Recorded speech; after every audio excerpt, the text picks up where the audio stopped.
Welcome to the Alaska Weather Show on this Tuesday, May 25th, 2021. I'll be your host, meteorologist Peter Chan here at the National Weather Service, and we're going to get right into the show. A lot to talk about. First of all, we have wildfire, and the only one in the state, break out near Pilot Point in the Southwest Peninsula. There is the normal view of the airport, the FAA webcam. Look what it looked like this morning shortly after 10 a.m. with the smoke burning that brush and the grass out there. That fire is still being fought at this time, and hopefully will get under control here as we head through the overnight. As a result, a dense smoke advisory remains in effect for the area, mainly right around Pilot Point. When we issue an advisory, it also includes that larger area, Dillingham and King Salmon, but they're not seeing that kind of smoke around there, though you could see some smoke and haze there along the coastal areas of Bristol Bay as a result of that fire. Quick check of the river breakup map. We see now that the breakup has progressed to the far north along the north slope there, and we do expect that to continue here through the week now that we've had some warmer temperatures starting to get above freezing in those areas for a change. And as always, we can use your help. What we need are spotter reports, pictures, or videos, especially along those more northern and remote rivers. So if you happen to be flying over and see something interesting, you can submit a report to nws.ar.aprfc@noaa.gov. And if it's more serious, call 1-800-847-1739. Well, we're going to be treated to a total lunar eclipse, at least in portions of Alaska, early this coming Wednesday morning, May 26th. The eclipse will be visible across much of the western United States, Canada, and the southern half of Alaska, primarily south of the Brooks Range. That just has to do with our geometry with this particular eclipse. Totality will occur between 3:11 and 3:26 early Wednesday morning, Alaska Daylight Time. You'll be able to see the moon there off in the southwest sky, and it may have kind of a ruddy or reddish tinge to it as it passes through the heart of the Earth's shadow at that time. Otherwise, we have a few weather systems to contend with. Still some scattered showers, lower cloudiness there, especially the southern half of the southeast panhandle. Northern waterways did see some breaks today, and then going up across the Arctic coast, there's another system dropping in from the northwest that could bring some light snow showers or flurries, some lower cloud ceilings. But a lot of clear skies across the interior, going up the Yukon, Kuskokwim rivers, including the Anchorage area. Off to the southwest, though, we see a frontal system working its way.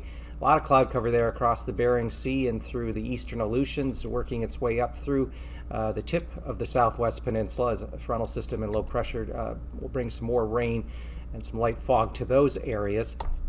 And on the weather map, this late Tuesday afternoon, we continue to see at least weak troughs of low pressure across the south central interior, northwest Canada, and the frontal system, a couple of lows there back toward the Aleutians.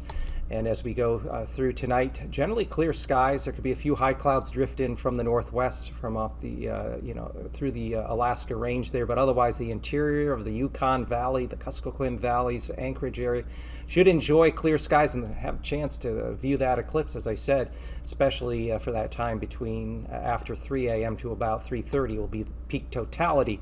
Wednesday afternoon, some instability showers, perhaps an isolated rumble of thunder could happen again east of Fort Yukon, down toward the Alaska Highway, Delta Junction to Northway.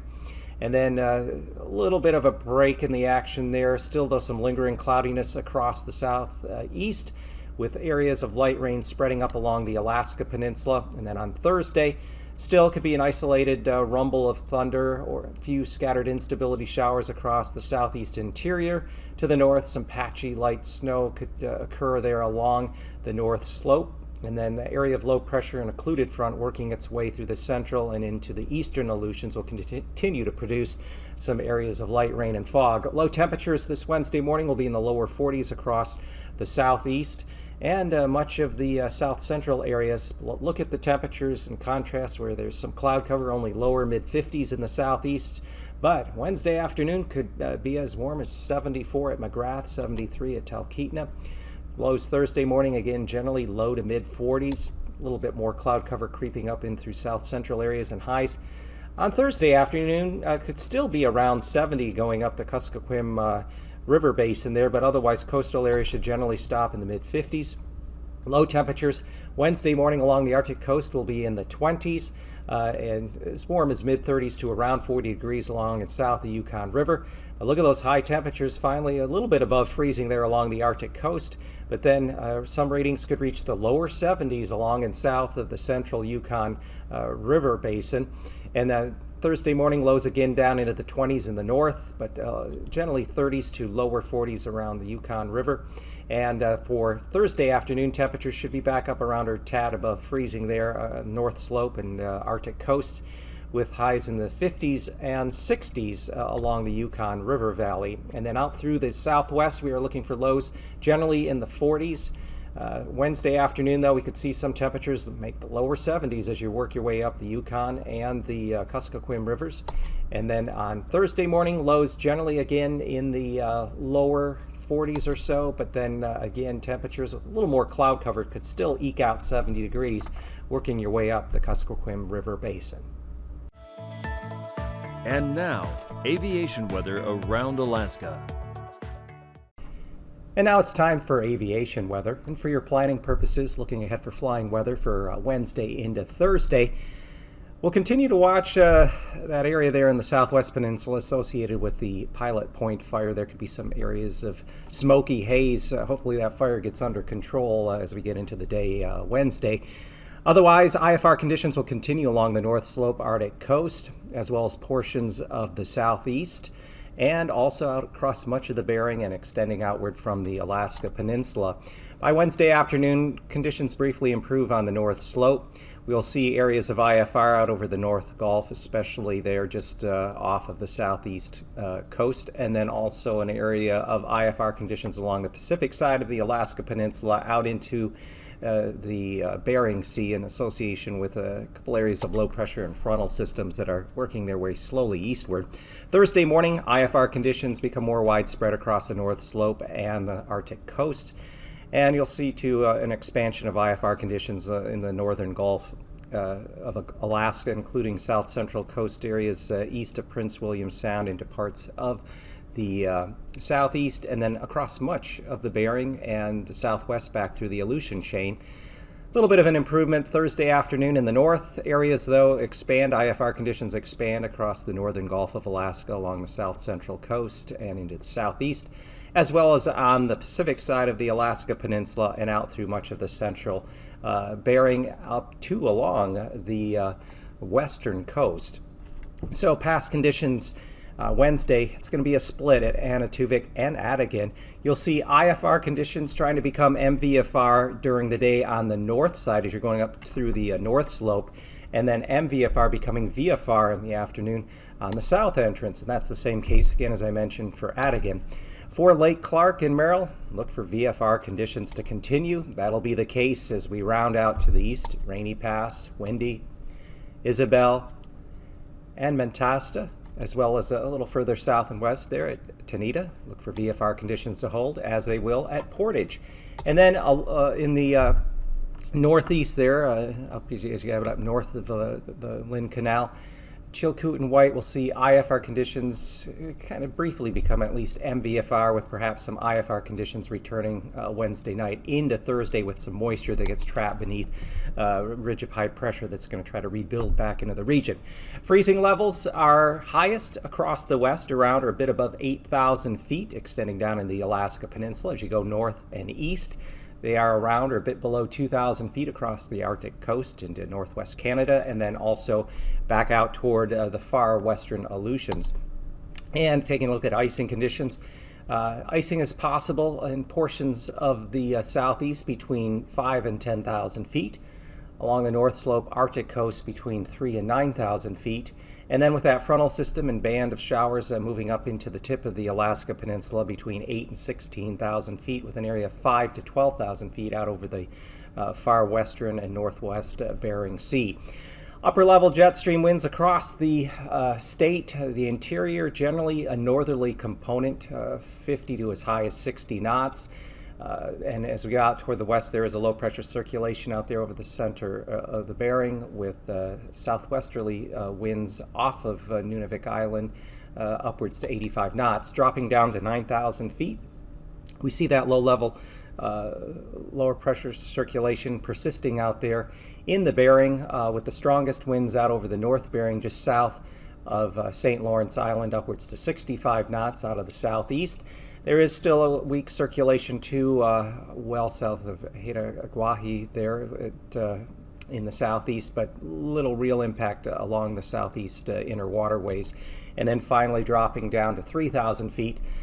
Weak circulation remains there in the southeast, with the main winds near Vancouver Island up to 55 knots. And then back through the northern Bering, we see winds that are out of the southeast to east, 40 to 50 knots, but primarily off the west coast. And then a final check of turbulence. There's a potential for some turbulence between the surface and 3,000 feet around St. Lawrence Island. And then areas of the southwest peninsula, the tip there as you approach the Aleutians, between the surface and 4,000 feet. So that does it for your aviation weather outlook. And as always, we ask that you check the latest forecast and conditions. And we wish you a safe flight if you're heading out. I can't really name anyone that has so much integrity as she does to the things that she's accomplishing. It's pretty amazing.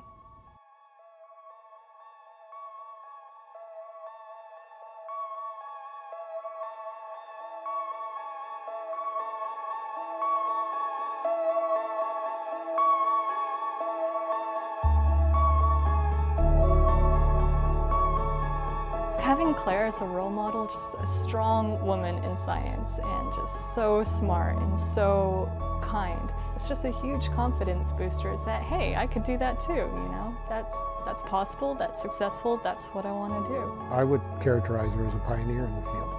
The amount and quality of the work she's put out is second to none. I know people who have a lot of tenacity.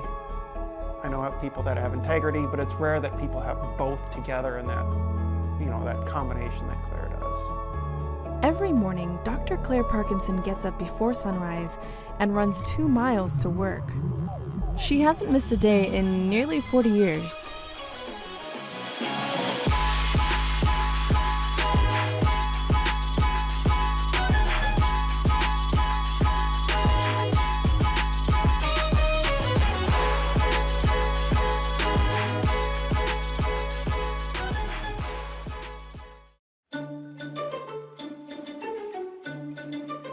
To know the evolution of sea ice and how we observe it from space is to know Claire. This year, she's celebrating 40 years at NASA. When I arrived at Goddard, which was in July of 1978, it was an incredibly exciting period here. Satellites were pretty new, but a lot of data had been collected.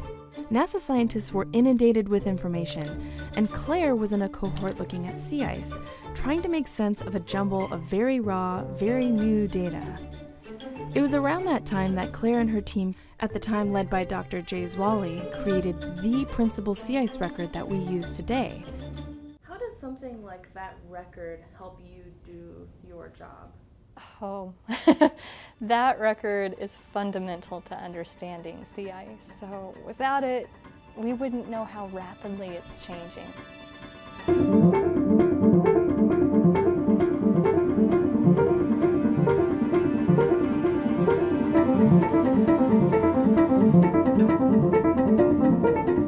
You may not realize it, but Claire's work studying the changing extent of the ice caps deeply affected our understanding of climate change, and relatedly, our understanding of how climate change affects life on Earth. One of the clearest signals for climate change that resonates with people has been this shrinking of the polar ice cap in the summer that we're able to see because of Claire's work. After we had a record that was about 15, 20 years long, we started noticing that the extent of the ice in the Arctic was getting smaller over time. Sea ice is formed on the surface of the ocean and therefore is made from seawater. The biggest concentration is in the Arctic, and it's also where the biggest loss in sea ice is occurring. Every year, NASA reports on the sea ice minimum and maximum extents. As expected, the data is concerning. By now, not only has this trend toward lesser ice continued, but it's even accelerated, so that now the decreases are greater than what they had been. These trends are deeply troubling, but one thing's for sure. Our awareness of shrinking sea ice extent due to climate change was propelled faster and further after Claire Parkinson arrived at NASA. I mean, she takes her job seriously, and the health and welfare of those instruments in space, yeah, she's on it. You know, it's one of the things you don't worry about because Claire's in the loop on these things. It's going to be fine. In science, we stand on the shoulders of giants, on the shoulders of those who explored before us. But then, some among us are giants.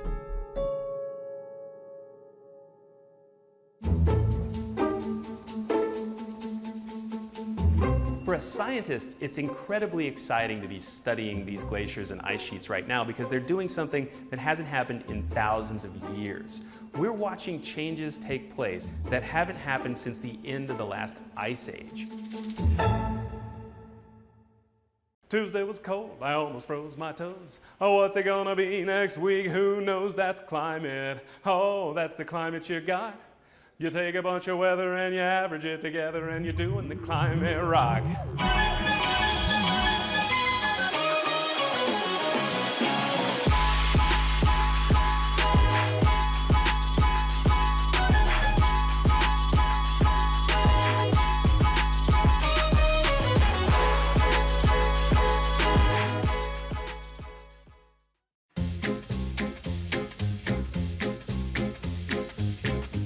At a glacial pace, it means something's happening so slowly you can barely tell it's happening at all. That used to describe the very incremental movement glaciers and ice sheets experienced each year. But now that's changing. We're tagging along with 3 NASA scientists to understand the different lengths they go to not only investigate ice sheets and glaciers, but also communicate their often complicated science to the public. First, let's get oriented. Ice sheets, in pink, pretty much occur in only 2 places, Antarctica and Greenland. Glaciers, in yellow, play a key role draining melt off the ice sheet. Glaciers are also found in the high mountains, but we'll get to those in another episode. So we know that something's happening in Greenland right now that's unprecedented in the last several thousand years. That's Dr. Josh Willis, oceanographer at the Jet Propulsion Laboratory. Josh and his team are tackling one of the major environmental challenges of the 21st century, trying to answer fundamental questions about how melting glaciers impact sea level rise. With my mission, Oceans Melting Greenland, or OMG for short, we're trying to understand just how much of Greenland's melt is caused by the oceans. Along with being one of NASA's top scientists working on the cryosphere, Josh is passionate about demystifying climate change in typically unconventional ways. I think by reaching out to people with a little bit of humor, a little bit of fun, maybe a song, you really have the opportunity to help people understand and come to terms with what we're doing to our planet. Because it's definitely happening and it's definitely a big deal, and we need to start preparing for it.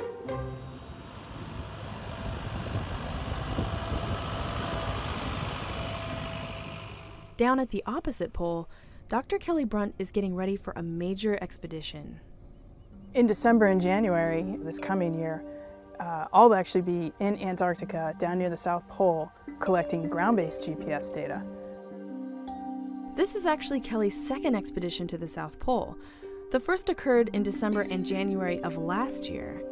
Both surveys are critical and will help validate data collected by NASA's airborne campaign, Operation Icebridge, and the recently launched satellite mission ISAT-2.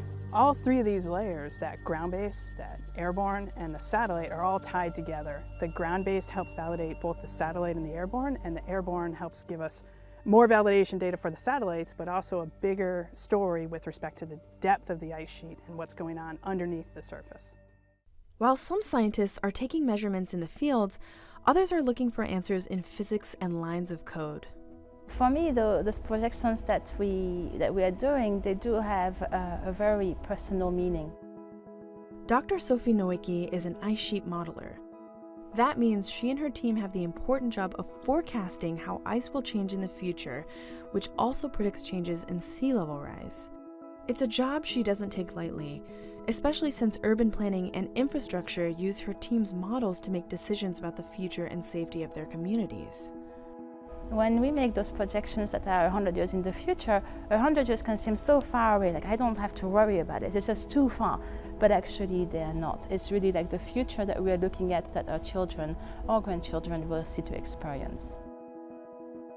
Whether it's learning to communicate in new ways, traversing a swath of Antarctica in a massive piston bully, or taking responsibility for an impactful climate forecast, our NASA explorers are pushing the limits of discovery every day.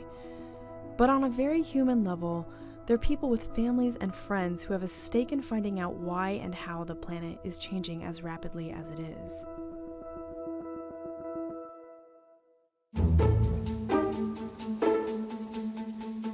Every place, at least so far, that we have found life, we found water along with it. And so when we try to understand the thresholds for life, where life might exist elsewhere in our solar system and the universe, water is one of those things that we look for.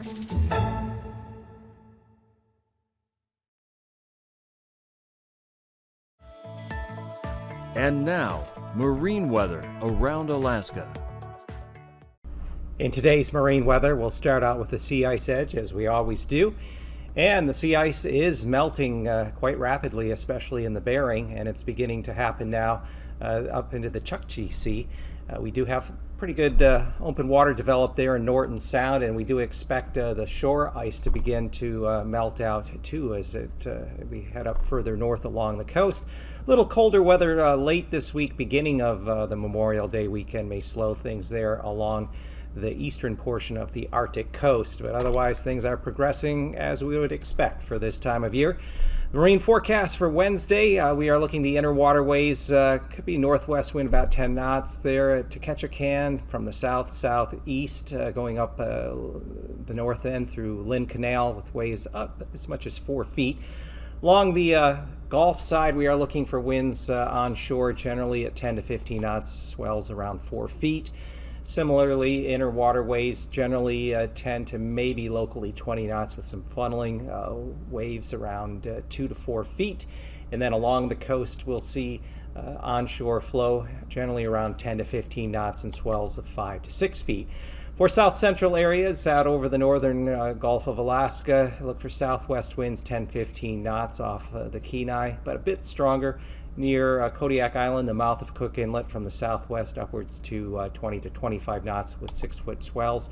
And then Thursday, as a weakening frontal system lifts northward, we could see winds pick up a bit as high as some funneling there from the southeast and south at 20 to 25 knots there at the mouth of Cook Inlet with swells of 6 to 7 feet.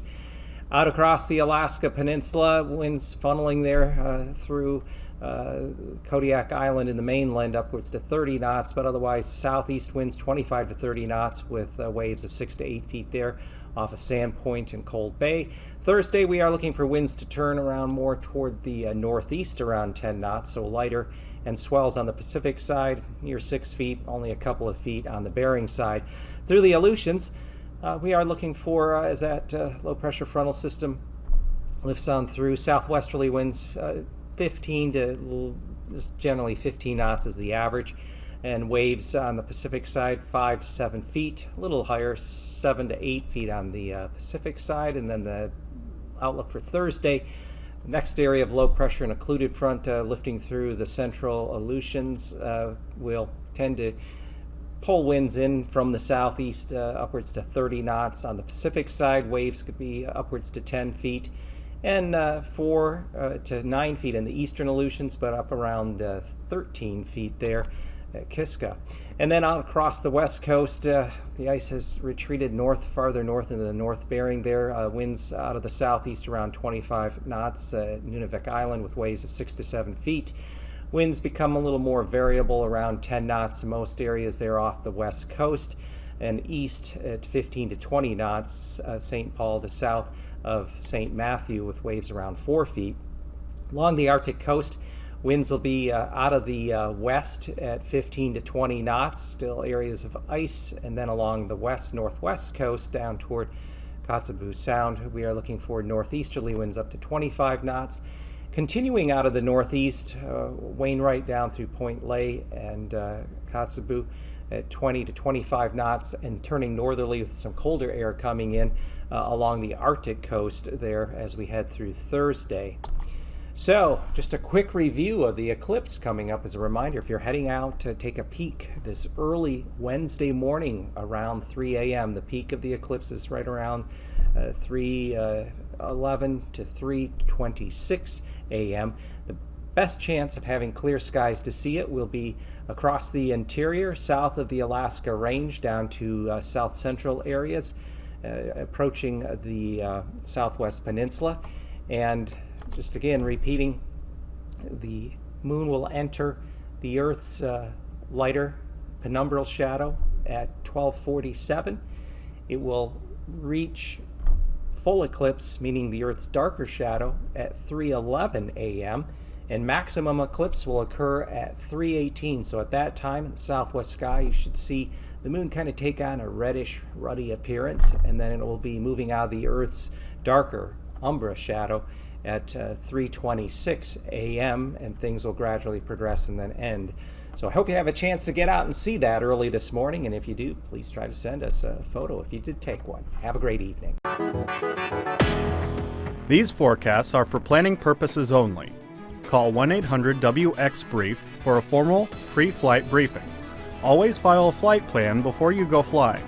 The U.S. Coast Guard Auxiliary urges you to leave a float plan with a friend or the harbor master before you go boating.